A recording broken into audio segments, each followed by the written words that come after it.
In this lecture we will discuss about effect of oxidation in our day to day life. हमारे day to day life में oxidation का क्या effect पड़ता है, इस चीज़ को हमें क्या करना है, इसमें डिस्कस करना है. नंबर 1 हम पढ़ेंगे corrosion. As we know corrosion होता क्या है, हमने डे टू डे लाइफ में इट्स वेरी कॉमन. यहाँ पे हम देख सकते हैं कि ये हमारी आयरन नेल्स है और ये आयरन नेल्स है, ये हमारा आयरन स्क्रू है और सब कैसे दिख रहे हैं, रेडिश कलर. ठीक है, क्या ऑब्जर्व हम कर सकते हैं, these are being reddish colour.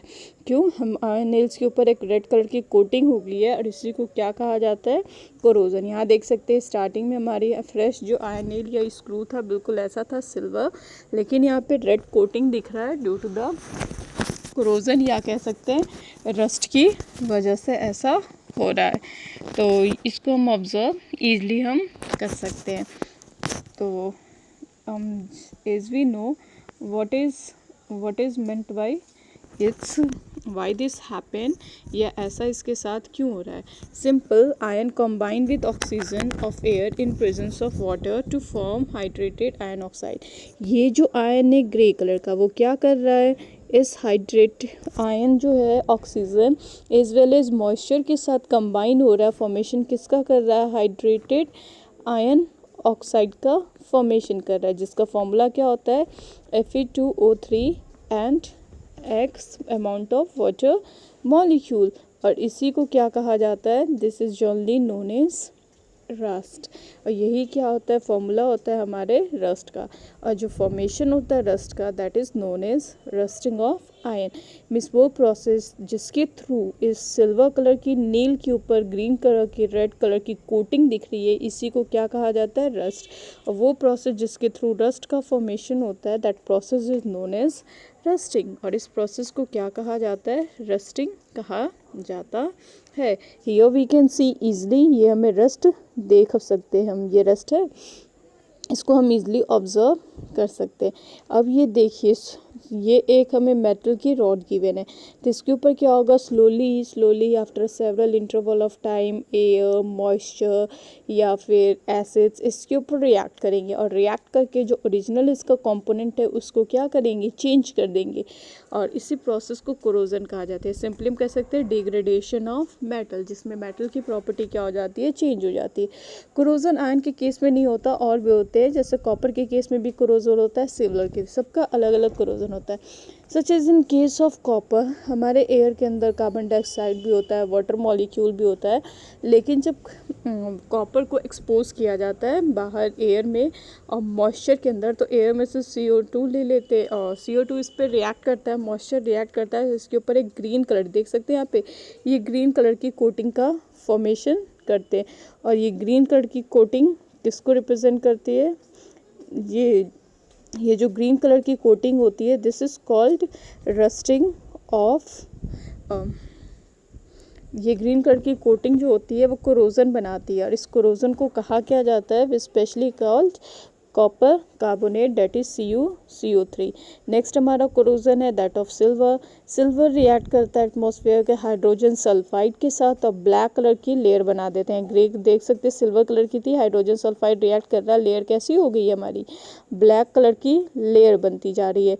और यही ब्लैक कलर की लेयर के फॉर्मेशन की वजह से that is called silver is corroded, और इसको क्या कहा जाता है, we called it silver sulphide. इसको कहते क्या हम, सिल्वर सल्फाइड कहा जाता है. कोरोजन, अब कोरोजन क्या करता है, डैमेज कर देता है building, bridges, ship, automobiles and other articles को कोरोजन पूरी तरह से डिस्ट्रॉय कर देता है, जिसकी वजह से काफ़ी एक्सीडेंट्स होते हैं, काफ़ी इकोनॉमिकली लॉस भी होता है.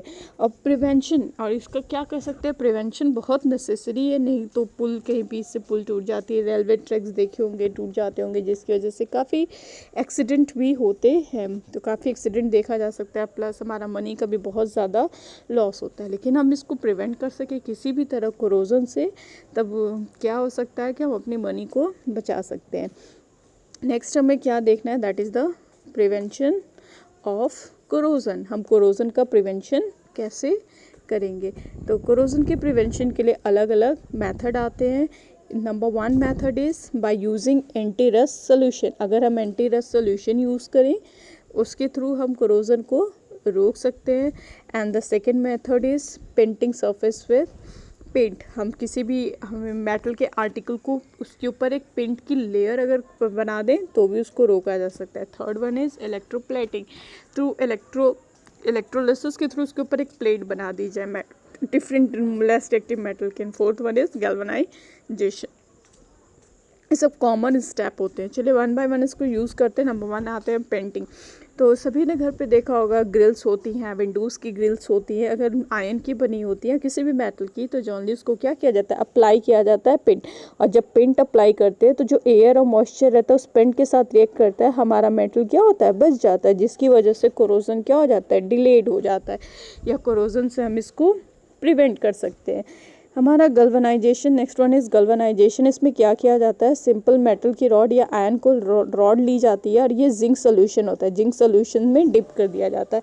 तो इस मेटल की रॉड पर एक हमारी लेयर बन गई है जिंक की, जिस पे मॉइस्चर जो आएगा पहले जिंक पे रिएक्ट करेगा, मेटल हमारा बच जाता है और कोरोडेड नहीं होता है।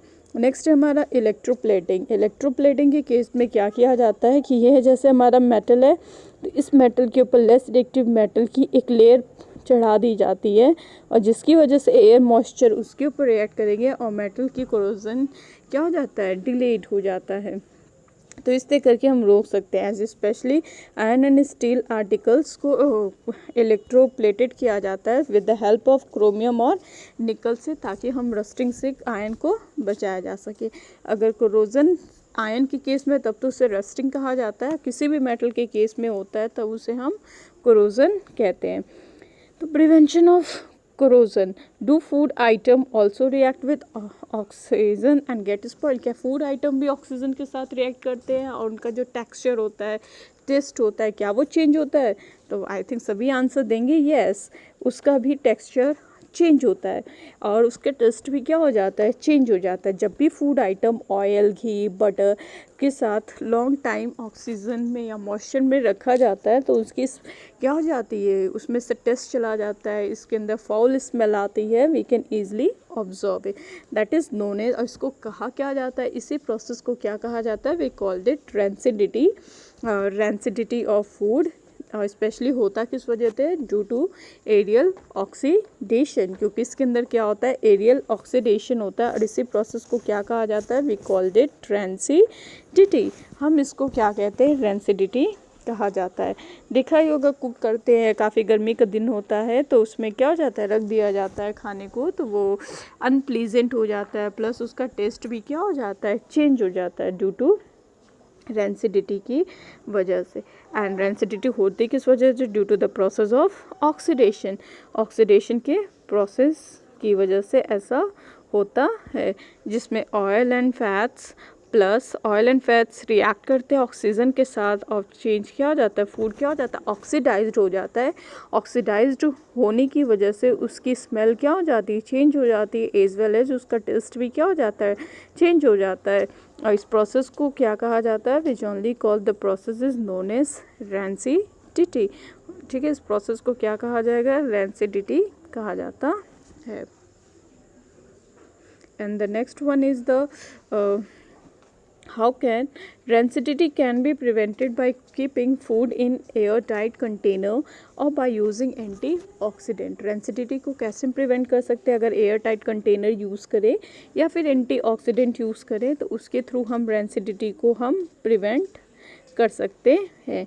एयर टाइट कंटेनर जिसमें बिल्कुल भी एयर नहीं जाती होगी, जब एयर जाएगी नहीं तो हमारा फूड क्या होगा, स्पॉइल नहीं होता है। प्लस एंटीऑक्सीडेंट, जो ऑक्सीडेंट के प्रोसेस को रोकते हैं उसे क्या कहा जाता है, एंटीऑक्सीडेंट, जिसके लिए दो केमिकल्स यूज़ करते हैं, दैट इज़ ये दो केमिकल्स होते हैं जिसको हम antioxidant as a antioxidant use किया जाता है और एयर टाइट कंटेनर के फॉर्म में इसको यूज़ किया जाता है। वन इज़ BHA, ये नेम बहुत इंपॉर्टेंट होते हैं, एग्जाम में पूछा जाता है, ब्यूटाइलेटेड हाइड्रोक्सी एनिसोल। ये जो ऊपर हमारा स्ट्रक्चर दिया, this one is structure of butylated hydroxy anisole and this one is butylated hydroxy टॉलवेन।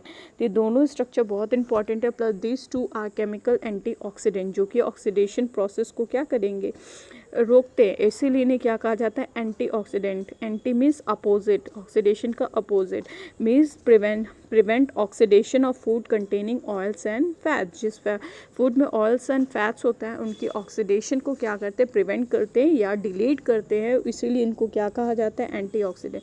बहुत से विटामिन जो होते हैं नेचुरल एंटीऑक्सीडेंट्स होते हैं, सच एज ऑरेंजेस, स्ट्रॉबेरीज, ये सब क्या होते हैं, नेचुरल एंटीऑक्सीडेंट होंगे। तो ऑरेंज